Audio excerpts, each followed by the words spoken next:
अस्सलाम वालेकुम डियर। आज का जो हमारा टॉपिक है वो चैप्टर नंबर 5 में से है और कैश मेमोरी में से है। तो कैश मेमोरी का मतलब क्या होता है ये मैं आपको प्रोनाउंसिएशन में बताता हूँ कि इसको हम कैश मेमोरी पढ़ते हैं। क्या मेमोरी पढ़ते हैं? Cache memory. इसका जो नाम है वो कौन सा है? कैश मेमोरी है। तो कैश मेमोरी इसकी प्रोनाउंसिएशन है, लेकिन इसकी जो स्पेलिंग है उसको पढ़ने में हमें कैची लगता है, लेकिन ये पढ़ते हम इसको कैसे हैं, प्रोनाउंसिएशन इसकी कैसे करनी है कैश मेमोरी के तौर पर। ये सबसे पहले आपने ये देखना है, ये स्मॉल है, छोटी है और बहुत ही फास्ट मेमोरी है। इंस्ट्रक्शन को ट्रांसफ़र करने के लिए इसको बनाया गया है सीपीयू के अंदर, यानी कि सीपीयू के साथ ये कनेक्टेड होती है, सिस्टम के अंदर लगी होती है। ये इंस्ट्रक्शन को ट्रांसफ़र करने के लिए, यानी सिस्टम यूनिट कंप्यूटर के बॉक्स, यानी कि जो हम टावर और दूसरी शेप कहते हैं उसके अंदर ये फिक्स होती है, ट्रांसफ़र करने के लिए इस्तेमाल होती है, इंस्ट्रक्शन को ट्रांसफ़र करती है।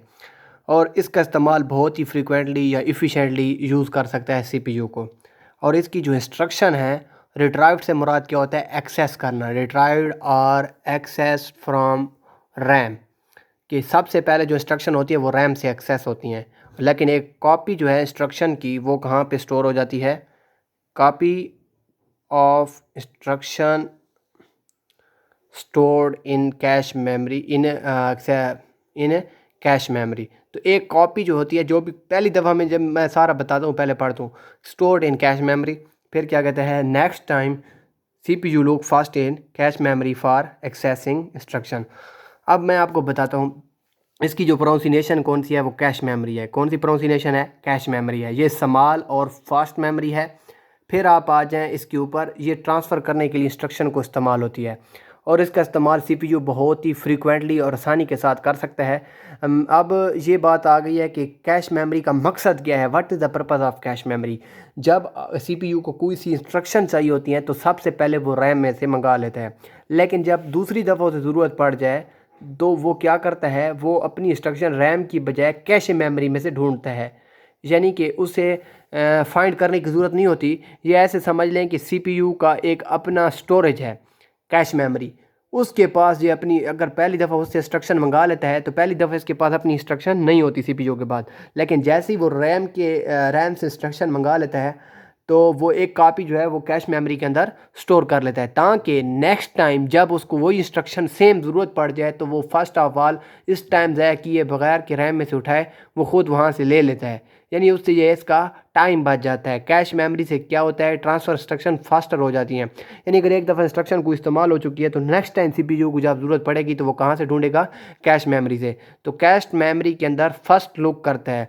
इसकी तारीफ़ भी आपने सिर्फ यही करनी है, इसकी प्रोनाउंसिएशन बतानी है, ये बताना है कि ये स्मॉल और फास्ट मेमोरी है, इसका इस्तेमाल इंस्ट्रक्शन को ट्रांसफ़र करने के लिए किया गया है। इसकी पहले, सबसे पहले जो इंस्ट्रक्शन है वो रैम में से आती हैं, लेकिन जो भी इंस्ट्रक्शन स्टोर्ड होंगी कैश मेमोरी के अंदर वो कहाँ से होंगी? वो रैम वाली इंस्ट्रक्शन होंगी, लेकिन डुप्लीकेट कॉपी होगी जो पहले एक दफ़ा सीपीयू में चल चुकी होंगी। तो नेक्स्ट टाइम सीपीयू को रैम में से चीज़ें मंगाने की ज़रूरत नहीं होती, वो डायरेक्ट कहाँ से ले लेता है? कैश मेमोरी में से ले लेता है। शुक्रिया। ये जो हमारा आज का टॉपिक था कैश मेमोरी के ऊपर, ये एंड हो गया। जी स्टूडेंट, तो आज हमारे पास चैप्टर नंबर 5 में से बस इंटरकनेक्शन का टॉपिक है, जिसकी डेफिनेशन में क्या लिखा हुआ है? It is use to connect and transfer instruction between CPU, main memory and input output unit. तो बस इंटरकनेक्शन, इंटरकनेक्शन से मुराद क्या होता है? Interconnected CPU with main memory and input output unit से मुराद इनपुट एंड आउटपुट डिवाइसेस हैं।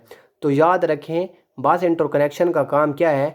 ये कंप्यूटर के 3 बुनियादी हिस्सों को, पहला कौन सा है? सीपीयू, दूसरा कौन सा है? मेन मेमोरी, तीसरा कौन सा है? Input output unit. इन तीनों को आपस में जोड़ने के लिए इस्तेमाल की गई है।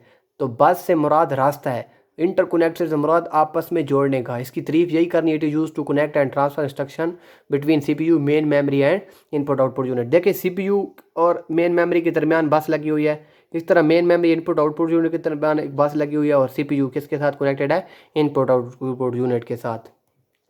तो ये आप याद रखें कि इसकी तारीफ सिर्फ यही करनी है कि ये कंप्यूटर के 3 हिस्सों को कनेक्ट करने के लिए इस्तेमाल होती है।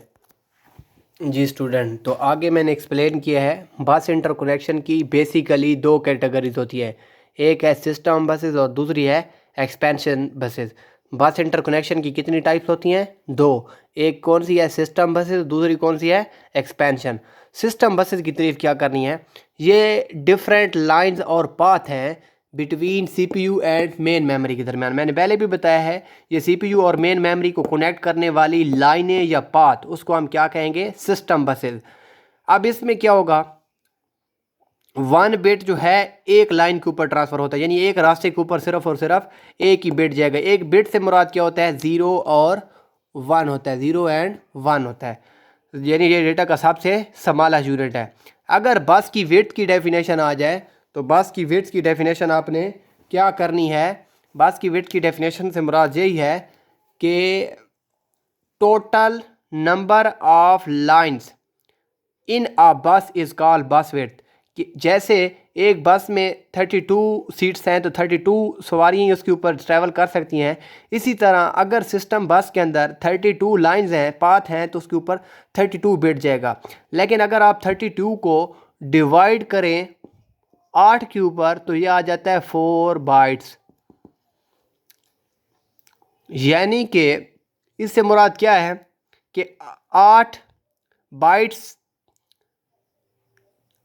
जो हमारे पास 32 बिट हैं, अगर उसको हम 8 पे डिवाइड करें तो कितने बाइट बन जाएंगे? 4। यानी बिट जो है वो 32 ही रहेंगे, लेकिन उसको अगर बड़े यूनिट में लेके जाए तो कितना बन जाएगा? 4 बाइट। अगर एक बस जो 64 लाइनों के साथ है तो 8 वाला पहाड़ा 64 पर 8 दफ़ा जाएगा, तो लिहाजा 8 बाइट्स जो है, अगर एक बस में 64 लाइनें हैं तो उसके ऊपर कितना डेटा ट्रांसफ़र हो सकता है? 8 बाइट या 64 बिट। यानी 64 बिट छोटा यूनिट है और बाइट जो है वो बड़ा यूनिट है, यानी दोनों यूनिट में हमने एक्सप्लेन कर दी है जी। Expansion buses connect input and output devices with CPU. अगर आपके कंप्यूटर में इनपुट एंड आउटपुट डिवाइसेज हैं, मिसाल के तौर पर कैमरा ये, और यहाँ पे आउटपुट में मैं मॉनिटर कह देता हूँ, तो इसको सीपीयू के साथ, सेंट्रल प्रोसेसिंग के साथ कनेक्ट कौन करेगा? एक्सपेंशन बसेस कनेक्ट करेंगी। शाबाश। तो आगे देखिए, सिस्टम बसेस जो, एक्सपेंशन बसेस की कोई टाइप्स नहीं है। एक्सपेंशन बसेस की टाइप्स में कुछ भी नहीं है, टाइप जो है इसकी वो नहीं है। लिहाजा सिस्टम बसेस की कितनी टाइप्स हैं? पहली डेटा बस, दूसरी एड्रेस, तीसरी कंट्रोल बस। फिर मैं अगेन रिवाइज करता हूँ, बस इंटरकनेक्शन की कितनी टाइप्स हैं? 2। कौन कौन सी? सिस्टम बस, सिस्टम बस। दूसरी कौन सी है? दूसरी हमारे पास कौन सी है? एक्सपेंशन बस। सिस्टम बस मेन मेमोरी को सीपीयू के साथ जोड़ देती है, जबकि एक्सपेंशन बस इनपुट एंड आउटपुट को जोड़ देती है। इसकी कोई टाइप्स नहीं है। सिस्टम बसेस की देयर आर 3 टाइप्स हैं। सीपीयू को मेन मेमोरी के साथ जो जोड़ देती है उसे हम क्या कहते हैं? और इसमें जो बिट है वो मैंने बता दिया, इसकी विड्थ को भी एक्सप्लेन किया है और एग्जाम्पल भी दे दिए।